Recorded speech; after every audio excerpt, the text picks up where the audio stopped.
So Brandy has some news to tell us with that background. You can fill in the rest of the background if you like, Brandy, or you can tell us your incredible news. Go ahead. Okay. So I just want to make it very clear that I'm sure a lot of you have seen the video that Dr. Ibsen did with Quirion's. She's not a doctor, by the way. She's just a licensed nurse practitioner. So for her to question Dr. Ibsen, Dr. Lomler, all of my providers that put me on my dose of meds, well, she knew better than any of them. So it was torture, agony. I was on my deathbed. And at first, I really wanted to help her. I wanted to teach her, like a teachable moment, because I'm a teacher. And I always look for a teachable moment. But she didn't want to learn anything. She wasn't there for that. She was there to force taper and deny access to everyone. In any event, I wrote to the Maine Human Rights Commission, and I've gotten stories from people everywhere that they have refused to help them. They won't take up their cases. And I was just getting ready to file an injunction to force St. Joe's to do my meds when the mail came, and the Maine Human Rights Commission opened two complaints, one against St. Joseph's Hospital and one against Eva Quirion for discrimination and disability abuse. I have looked at all the cases and I can't find one. So I believe this is the first pain refugee, pain patient, discrimination, disability abuse case for Maine. And it's really big because, well, they brag about having over 77% of people in the state completely off of opiates. So I'm praying that I will be able to prove the case. I am not assuming that I will win, because believe me, it's been one thing after another. But I ask you to pray for me, because hopefully I will win. If I do, it will set precedent in Maine and hopefully cause the Board of Medicine to get updated. They're still going by the 2016 guidelines, which is absolutely ridiculous. Okay, let's wait just 1 second. Okay, we have 32 people on this call. I think it would be great if all 32 of us said a prayer for Brandy and for Eva. What do you say? Okay, people. Dear God. Dear God. Dear God, In your overwhelming compassion, please please open the hearts of the people on the Human Rights Commission. Please open the hearts of the Quirion and the other people in Maine that have this sad and tragic belief that those of us who are in pain are criminals. And despite how angry we are with them, please bring them to a sense of compassion, not only for Brandy and other patients in Maine, but for themselves, because it's a soul-destroying thing to try to murder somebody one pill at a time. Thank you, God. Thank you for the opportunity for us to gather here together. Thank you for your understanding and your compassion. Thank you, God. Yes, dear Jesus. Yes. Amen. Amen. To you, Brandy. Amen. Prayer to you, Brandy. All right. Well, that's the most important work we're doing this afternoon. Tell us the rest of the story, please, Brandy. I just want to make it clear for everybody here, don't give up. Don't give up.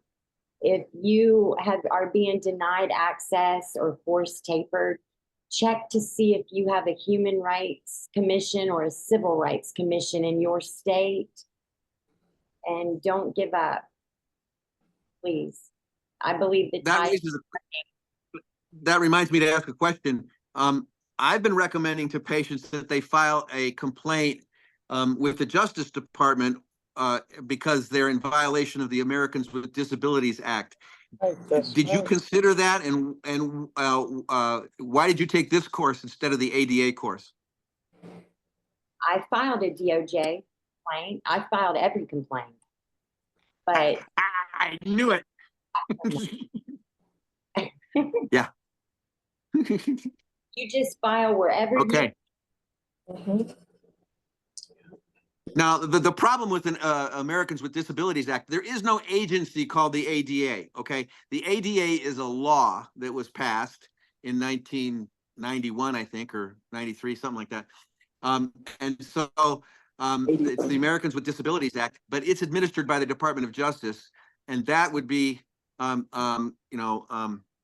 they wouldn't necessarily be wide open to defending your rights as a patient, since the Department of Justice is still convinced that people who use opiates and the doctors who prescribe them are criminals. So that may be why those complaints didn't go anywhere.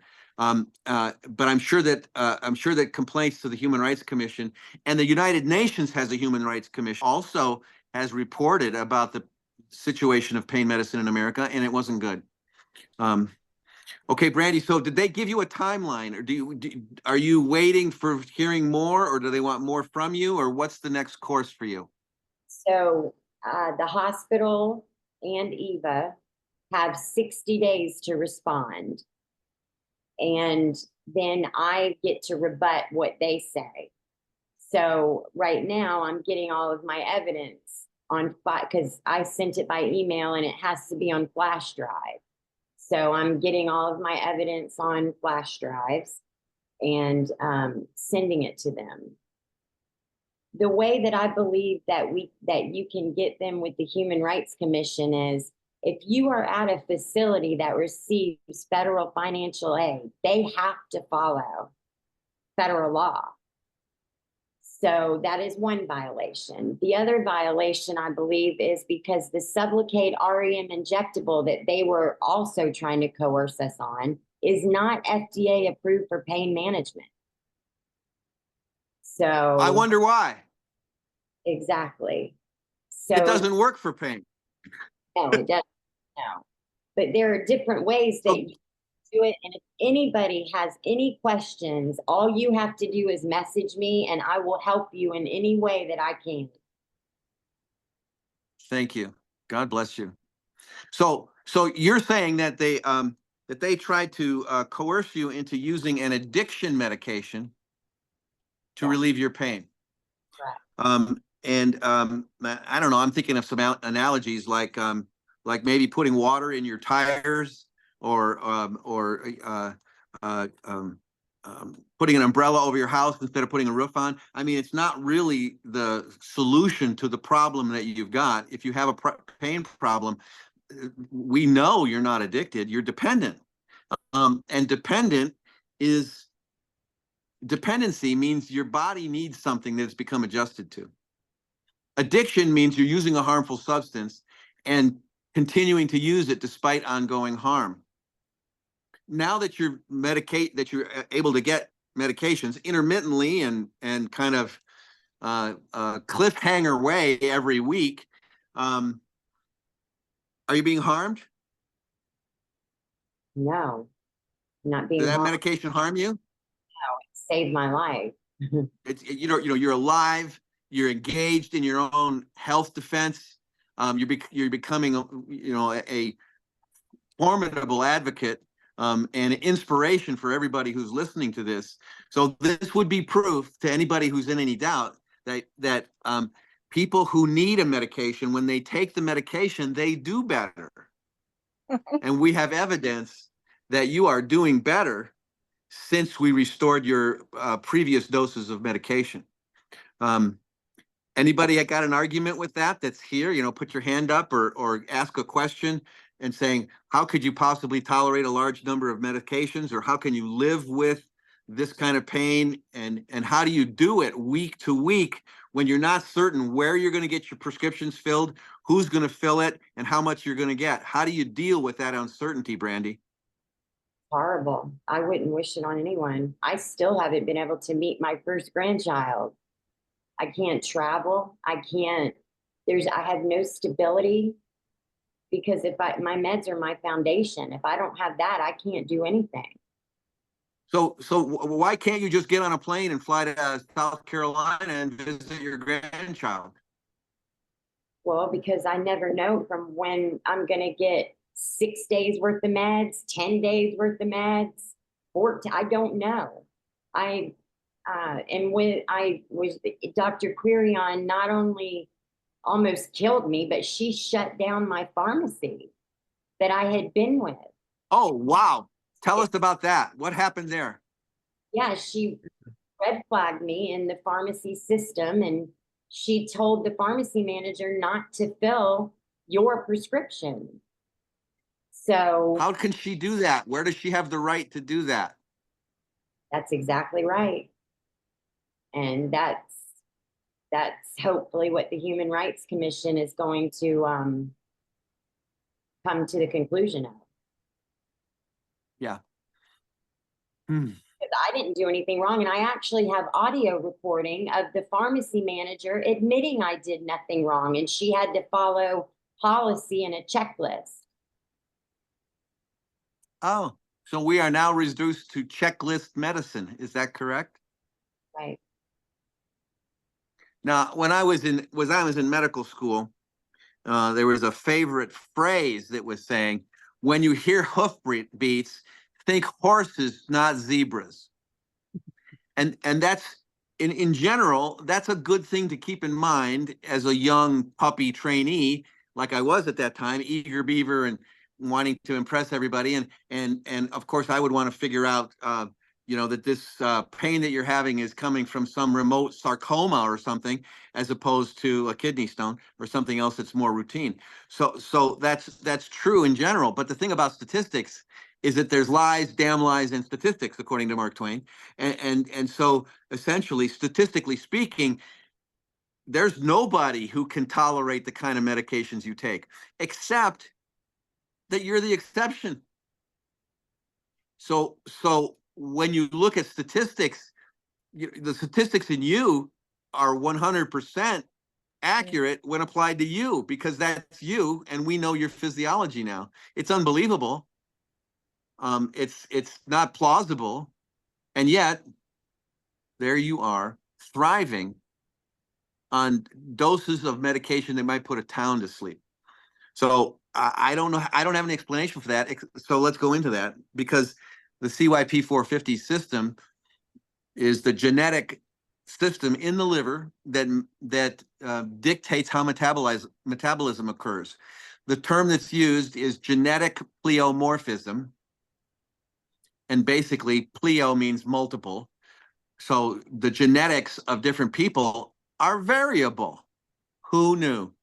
Some people have their heart on the left side and some people have their heart on the right side. It's very rare to have your heart on the right side of your chest, but people do, and it pumps. And yes, it's kind of unbelievable, but it actually works. Right. It's called situs inversus, and it's rare. It's a zebra. I've seen 2 patients with it in a career of 200,000 patients. Wow. But when you're looking at somebody and checking their heartbeat, and you put your stethoscope over the left side of your chest and you can't hear their heart, and you put it over the right side of their chest and you can hear their heart, you have to deal with the facts as they are, not as they should be. Right. And the facts as they are for Brandy is that for some reason Brandy metabolizes her opiates like they're chiclets or Tic Tacs, and so that's just Brandy's metabolism. And it is the height of hypocrisy to be blaming a person for how they metabolize something, because there really isn't any particular control over how you metabolize your medicines. Just like if you have COPD and your oxygen level is 77 instead of 93, you're going to huff and puff and breathe as hard as you can to get your oxygen level up. And if you can't get it up any further, then you need supplemental oxygen. It's kind of like not rocket science. So let's deviate one more other time. Why is it we keep calling Dr. Eva doctor?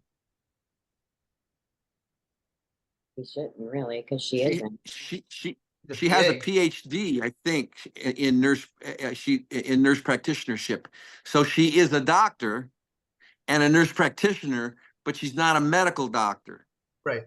She's a doctor of nurse practitioner. So she's done some additional nursing training to get to the level of Dr. Quirion. That's my understanding. I haven't talked to her. She won't return my calls for some reason. I don't know why. Because I'm such a fun guy. In fact, I should be seeing some infectious disease guys because, you know, fungi are not healthy. Fungi. Okay.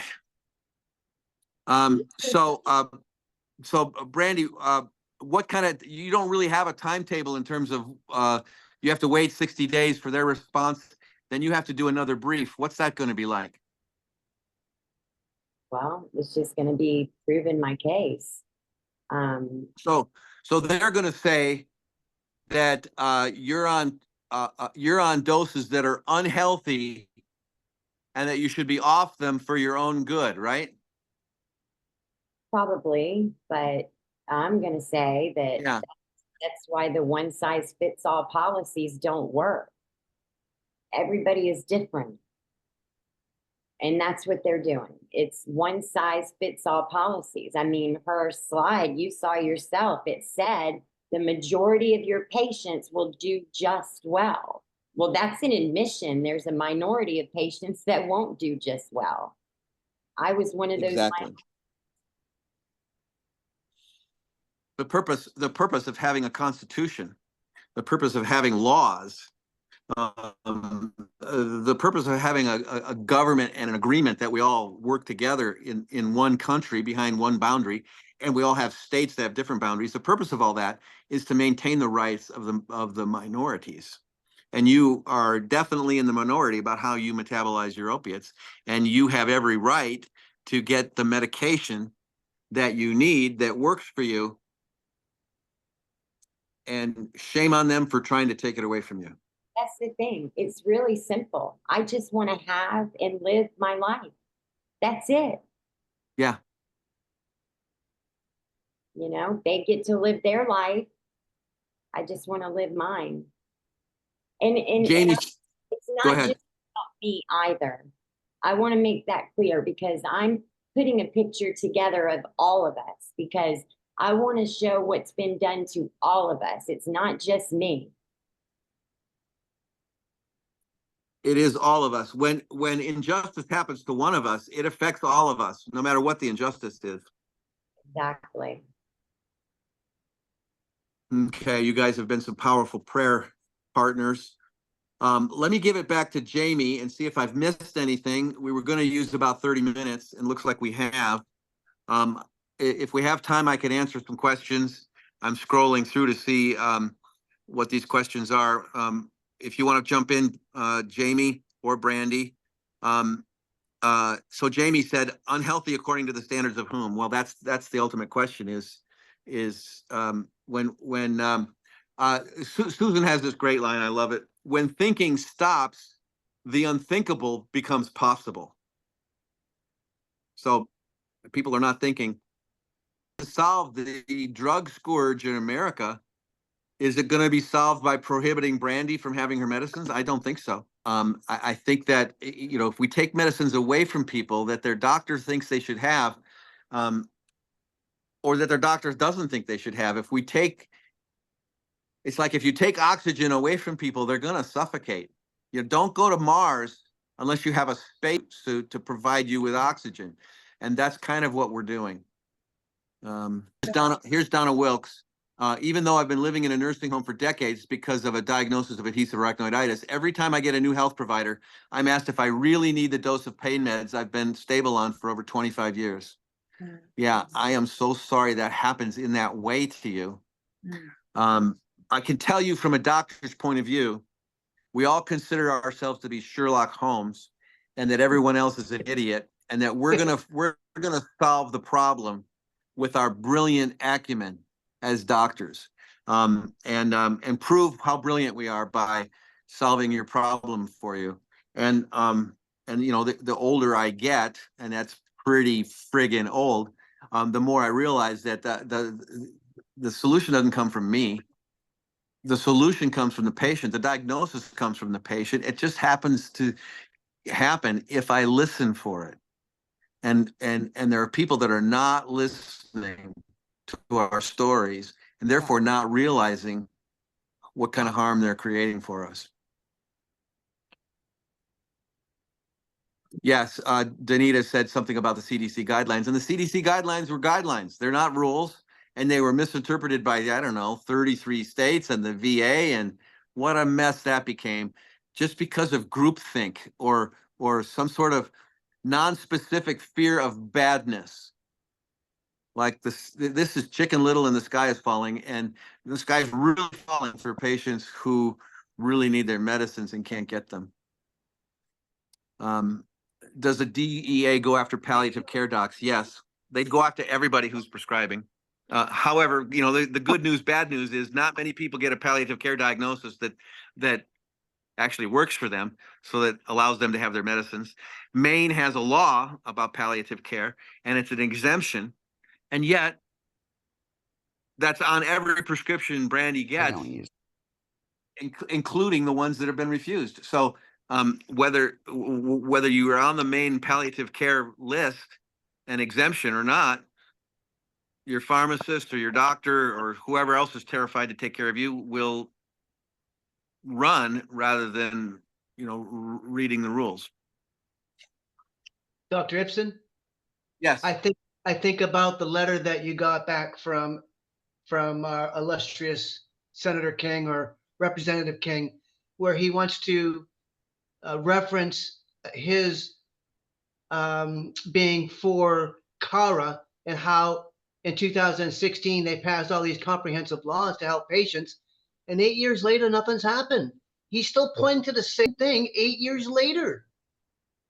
And well, yeah, because that's a very good point you're making, Kenji, because I think that we are now well, we have three branches of government, and the Department of Justice doesn't do as much enforcement as we thought they did. I mean, they're doing enforcement against the wrong people, but they are not enforcing their own rulings. The Supreme Court ruled 9-0 that Dr. Ruan was convicted needlessly. He's still incarcerated. Like, you know, other than going in with a bulldozer and busting him out, I don't know. I mean, you get a 9-0 ruling from the Supreme Court, and you're still, and you're still involved. That's a hard thing to be with. And God bless everybody who's under those circumstances. There's a Randy Lamartiniere is a doctor in Louisiana, and he's in prison. You know, Dr. Bauer from Ohio, 87 years old, neurologist, he's imprisoned. They're sniffing around my door too. So I don't know what to say about that other than we have to just keep speaking truth to this power. And the problem is that this power is diffuse and it's fear-based. And if anything I can see that's come about this case that Brandy has is that it's inspired a lot of us to say, no, stop it. Right. You know, we have boundaries. You can't do this to me. And here's why you can't do it, because my Constitution says you can't do it. And I'm a taxpayer and I have rights as a citizen of this country, or I used to. I don't know if we do or not, but that's the way we find out, is to try and see if we have those rights. And each person has a right in this country to get what they need to survive and thrive. Get off my soapbox. Jamie, help me out here. Did you want to add something, Dr. Norm? Oh, I love hearing from Norm. Hey, how are you doing? Go, Norm. Hey, how you doing there? Good. Mark, Good to how see you you, doing, Dr. Norm. everybody? Listen, Looks like an it's funny. I'm- It's interesting. I'm all right. Right. It looks like your camera is pointed towards your jeans or something. I don't know what's happening. It's like my paper or whatever's going on here. All right. Oh, it's your It's hat. the inside of my hat. There we go. Michigan. Michigan. Yeah. Well, anyways, you know, it's very interesting right now. You know, with our blog, You're Within the Norms, we're on what we call an everyday campaign. We're waging war every day. in writing articles, and it's interesting. I ran across the Agnes King letter. I put it in there and made a few comments about it. This thing is I got a call today from a guy named John Targlia. He's a lawyer out of New York, and he had been working with Vito Penza. And they're working on a summary judgment on a class action suit against the DEA, and he's looking for people who had their DEA registrations taken from them before trial, and he's actually pushing for this using the Jarsky ruling that just recently came down from the Supreme Court. So he called me this morning, and I sent him a bunch of names and a bunch of people and stuff. So if anybody's interested in that, I'll pass along his phone number so that folks could look into this. But class action against the DA is they're using forfeiture, simply civil asset or forfeiture without hearing, as a means of shutting people down that they just want to shut down. You know, they can come in and take your property like they did mine, and never charge you with anything, and they'll call that civil asset forfeiture, and you have no rights, or they will call it forfeiture when in fact you never get a hearing, because in America you can't take anybody's property without hearing, or hearing before a jury. And he just simply said, hey, when you're a physician or a practitioner with a drug enforcement or a DEA certificate, you have less rights than El Chapo. He said, that's just it. You can't, the DEA or the government here can't take any drug dealer's property without having a hearing. I mean, like an El Chapo, the cartels and stuff, without having some sort of trial or something like that. But they can with doctors and get away with it. So that's the thing. And I kind of forced now to believe what Linda Chase was saying. We need to repeal this CSA Act, period, and get rid of it. So that's my 2 cents right now. Thank you, Norm. I think it's worth $5 at least, way more than 2 cents. Thank you.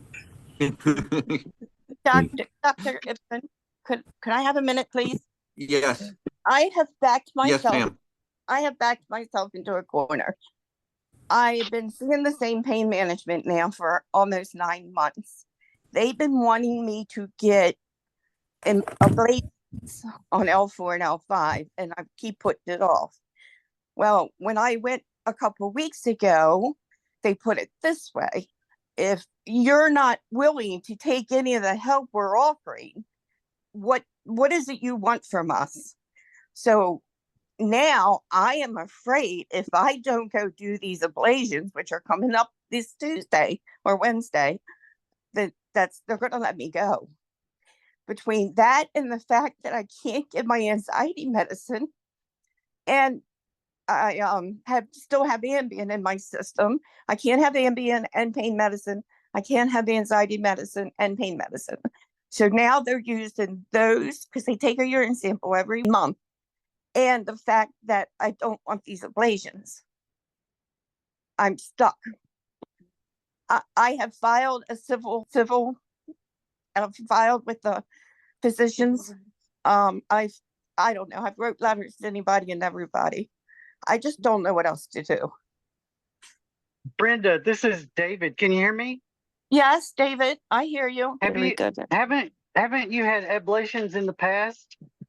Many, many, many years ago. I've not had anything done since 2012 when they said I had adhesive arachnoiditis.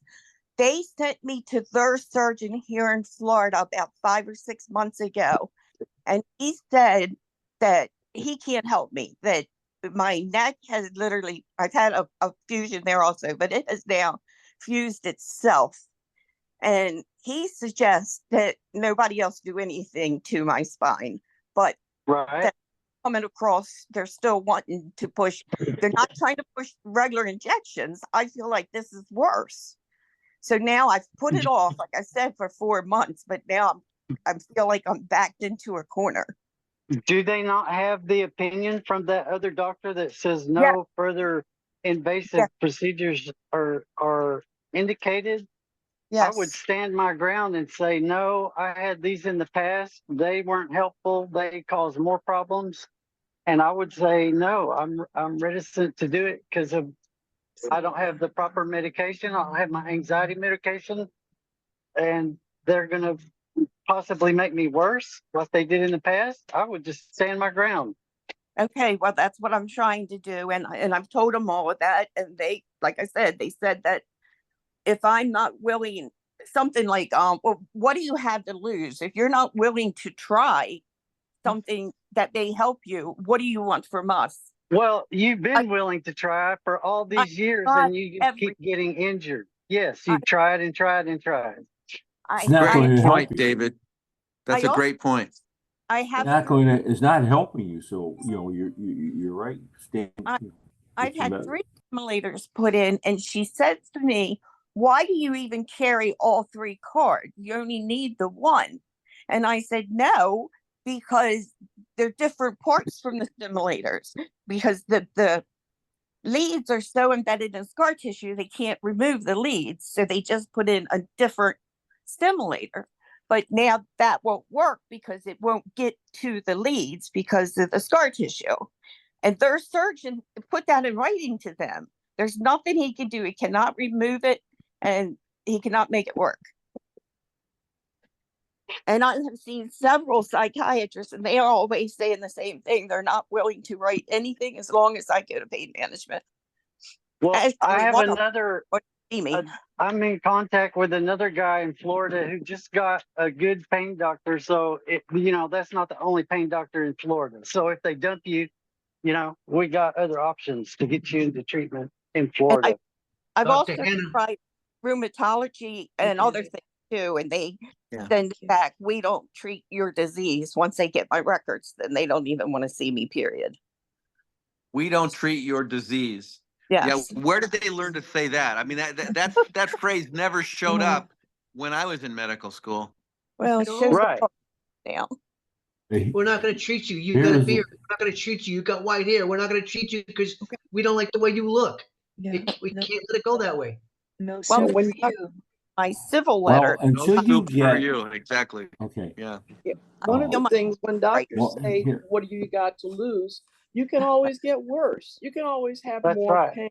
That's the problem. When they use that excuse, tell them, yes, I have a lot to lose because I had that same thing said to me and I did get worse. So don't let them try to sway you with that argument.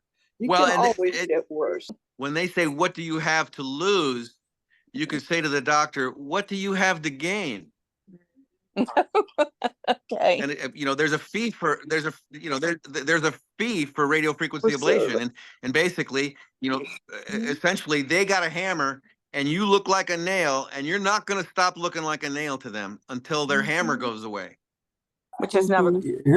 Here's the other thing that you're going to find in Florida, and that's what happens, is that you have one doctor that may treat that particular patient for this type of condition.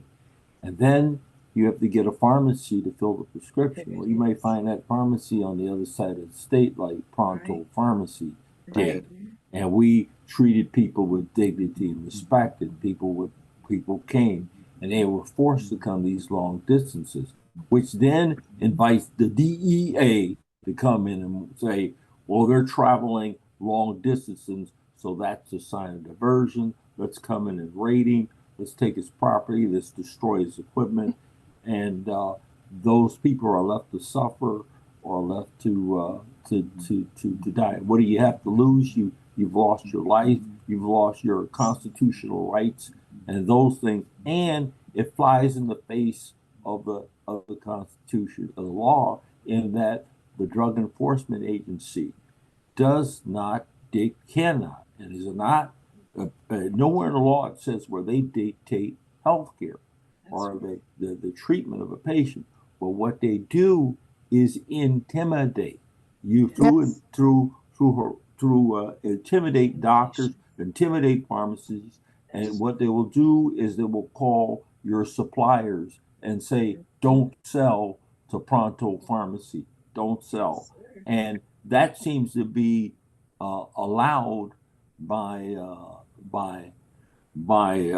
permitted or ignored by the population, particularly the media and stuff. Well, so how do I yes. get across that this can be dangerous? Well, I mean, before I just go ahead and let them do it, how do I get this across that I keep saying no because it can be dangerous, but I have nothing to back up my word that something can go desperately wrong?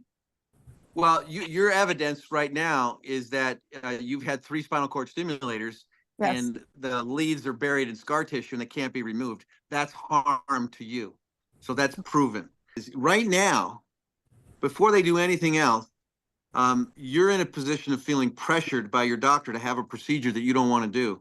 That is Yes. unprofessional activity, and it's justification for a complaint against that doctor's license with the Board of Medicine in their state. And you should file that today Okay. because you're being pressured now. And then if they fire you, then they're retaliating against you. And that's unprofessional activity. You can file a complaint about that. Thank You know, you. you have rights. You have way more rights, and they're just not aware of what your rights are. They have a right to intimidate you if you let them. But you know, if you say no more intimidation, then you have a right to say, you know, no, not for me. No, thank you. Let me say something about that intimidation factor. I mean, I'll say, you know, we've obviously in our little thing have intimidated them because when they came in and seized all my property, a lot of people may have not mentioned this. All of a sudden, about 3 years later, or better yet, back in January 2024, all the property that they had taken from me, with the exception of the drugs and the medication, were mysteriously returned to my attorney's office. And I had pictures of his name is Dale Cisco, and we took pictures of it. And so I have all these records and all my equipment that they said that we were manufacturing with was all returned to my office. So intimidation. You have to stand up to them, and if we stand up to them in any number of platforms or forums, you know, they will back down. Norm, I have a question for you. Yes, sir. Yes, were sir. your office supplies and equipment returned, and records, were they returned to you in their original condition, or were they deteriorated in some way? That's a good question. What they did was when they first came in, they not only they seized the equipment, but they took my computers. Okay, they took the screens too, the screens and stuff. They returned the screens 6 weeks later, broken. The computers were completely damaged and never again. That's called vandalism. Vandalized. Then, and I took pictures of it. And then what happened was when they returned the equipment, it was like in pristine shape, and it reminded me of what someone, I think it was Dr. Mustafa, Dr. Mohammed Rafai, and Christopher Russo said. They just seized this equipment and they hoped that you would plead or turn in and plead guilty and they can move on. They really don't look at this stuff because they're never really prepared to go to trial. They just put enormous pressure on you to go to trial. And Christopher Russo talked about that in a discussion. So it's very interesting that you bring that subject matter up. You know, you have to fight these folks, and one thing they did in coming after my license, they claimed to the licensing during the administrative kangaroo court that I didn't turn in. I never turned over the records to them. Well, they had the records, and when they realized it, when Mr. Penza exposed them on it, like I said, all of a sudden, when they returned my equipment, guess what else came? All these records. Yet That's they right. still ruled against me. That's right. Yeah. One more And thing. that reminds me of Julie, and I don't know if Julie is still with us, that she had an interview with Dr. Tennant on Tuesday, and she had some really good points that she brought up in ways of dealing with things like this. Is, sometimes we feel like we're just going to pull our hair out, and whether you're a doctor or a lawyer or a teacher or a physician, it's really it gets to a point of what do you do? And Julie had some excellent pointers the other night. Julie, if you're still with us, it'd be great if you could share a couple of those with us again. Sure. About self-love and caring for ourselves. That's something I'm not very good at that, so I could use that. I think I talked about, I'm not sure how applicable they are here, except I think that it helps my sanity. One of the things I talked about, which I know a lot of people know about, is called radical acceptance, which is what we all essentially come down to, but it means that you don't fight or kick against what is, which we have to fight when it comes to the laws and things, we have to. But when we're dealing with our own pain or something that we can't change, it's radically accepting it, whether you like it or not. It gives you ground to start from to make change possible. But that's torture.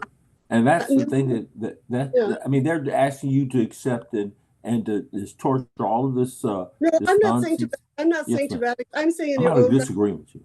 I'm saying in my own personal life, I radically accept that I'm in pain and I can't get treatment right now. I'm not saying we don't fight the fight that we need to fight at all. The other thing I talked about, and I don't know how applicable this is right now to everybody. Well, I wanted people to know that there's, for personal support with pain, there's a 12-step group called Chronic Pain Anonymous. Chronic Pain, CPA.org. They have meetings that are online. They have face-to-face meetings. They have phone meetings. They have a 365-day reader on that you can buy on Amazon. And so if people need more support in between times, they don't deal with medicine and doctors, though. They deal with how we can have peace, how we can have comfort, how we can have the best lives we can have spiritually and emotionally while we're living with chronic pain and illness. The other thing is, I talked about was the practice of gratitude, which see, this is kind of into a legal thing, which I don't know how this really works. But for me, when I wasn't happy when someone told me to practice gratitude because I didn't feel grateful. But what happened when I practiced gratitude was that I became grateful. And gratitude gives me such incredible hormones and endorphins that it's amazing. And I just started by doing a gratitude alphabet. So this is really nothing to do with all the legal stuff we're dealing with. This is just like to help us get more peace and joy in our lives. I started doing, without feeling it at all. And I'm grateful for air. I'm grateful for breath. I'm grateful for my cat. I just do the gratitude alphabet every day. And I need reminding of that because when I practice gratitude, I start to feel gratitude. And it helps me survive all of this bull crap that we have to deal with. We still have to deal with the forced take and the pill counts and the blood tests and all that stuff and the undertreating. I can't get my sleep medicine I was on all three, sleep medicine, benzodiazepines, and pain medicine for years, and it didn't harm me. And now all of a sudden I can only pick one. You can't, but so I have to radically accept that. That's what I'm dealing with until we change the law. And then if I radically accept that, then I'm like, okay, what can I do? Well, let me try this or let me try that. Let me see what else. Let me do a lawsuit. But so it's just those things I mentioned. I don't know how much they help now, but I was talking to Jamie about how we have to take good care of ourselves. And because, if we don't eat or sleep or drink, or I want you guys to be around so we can be together in this fight. Because I often imagine when I'm in really bad straits, I can't sleep at night. I imagine I'm holding hands with you guys. And it gives me a lot of strength to endure, times of pain, just to know that you guys are there, and I just imagine that we're holding hands. And, you know, and we can hold Right hands. now. We can pray for each other, and we can help each other with, you know, with our lawsuits if we can. But I just appreciate all of you, so I want you to take good care of yourselves, you know. That's a lot of wisdom there, Julie. Thank you. Brenda, may I ask Brenda? I was just looking up the success rate for radio frequency ablations, and it says that they is 45 to 85% after 1 year. So I would look up and print out the success rate for radio frequency ablation. And with a patient like you with multiple failed procedures, how could they justify further intervention when they already have a doctor's opinion that says it's not indicated? And I would arm myself with that information and go into the office with that. Okay, well, I will call also. I they're trying to say that it could help me for 1 to 2 years, and I've also been. I feel like I can't go anywhere. I feel like I'm hitting brick walls no matter what I do. I had the same pain doctor for over 20 years. He was a good doctor. He was good to me. He lost his license. He is now back to work treating pain patients again in Maryland, but he won't see me, and his office won't even answer me because I'm trying to get my records from everything he has done for me. So I can't get my records. I feel like sometimes I don't want to quit, but sometimes I just want to quit. But well, we're up against complete lawlessness. Our country, if you haven't noticed, is operating in a completely lawless manner. It's not lawful for them to withhold your records from you, and yet they're doing it all over the country. yes, So you just so have to keep on fighting back. I have a lot of my records because I've kept myself. But how do we get the doctor's records? How can we get those? My sister, It's yours. yeah. Well, that don't work. I got hurt on the job, and when I went to them and tried to get their side of the story, they said they were theirs. They belonged to them because they were their records, and they didn't give them to me. And my lawyer told me I wasn't entitled to them either. But I wonder if he could give me any of my records. I'm sure. That.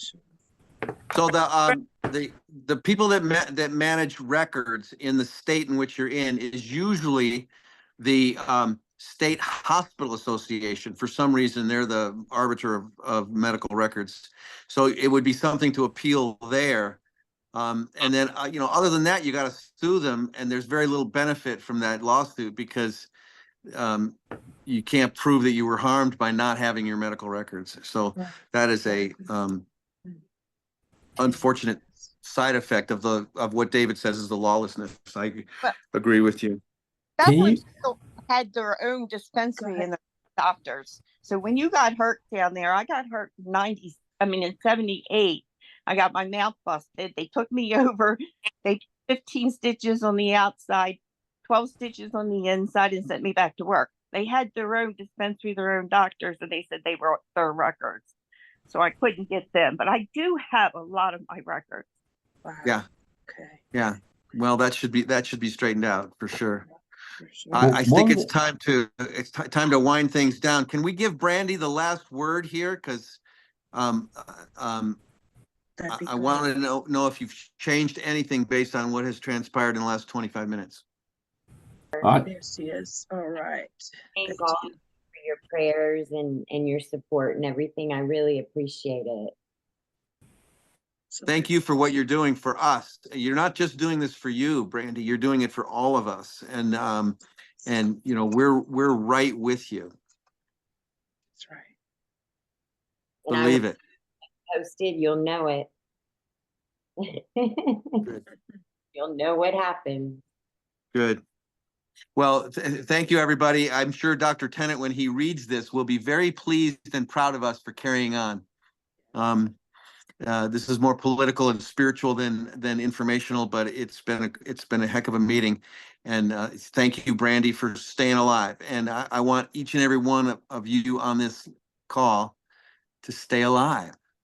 A miracle can happen if we stay alive. And so don't give up. Don't quit. Or quit if you have to and take a couple days off. Yes. You know, they have aid stations in marathons for that reason. You can quit. Yeah. Just start up again when you're ready. So take breaks, take self-care, take naps, do whatever you can for yourself to stay in the game. And I'm speaking to me right now because I don't feel like being in this game anymore either. I wanted to give Emily a quick chance to ask. You had one thing to say, Emily. Hi, I just wanted to let Brenda and Amelia and all the other women out there that are struggling with this know that women have more pain receptors and more nerve endings than men, and all of the testing that is done in our country on drugs and other products is done on men. And most doctors don't know this, and we are the majority of chronic pain patients.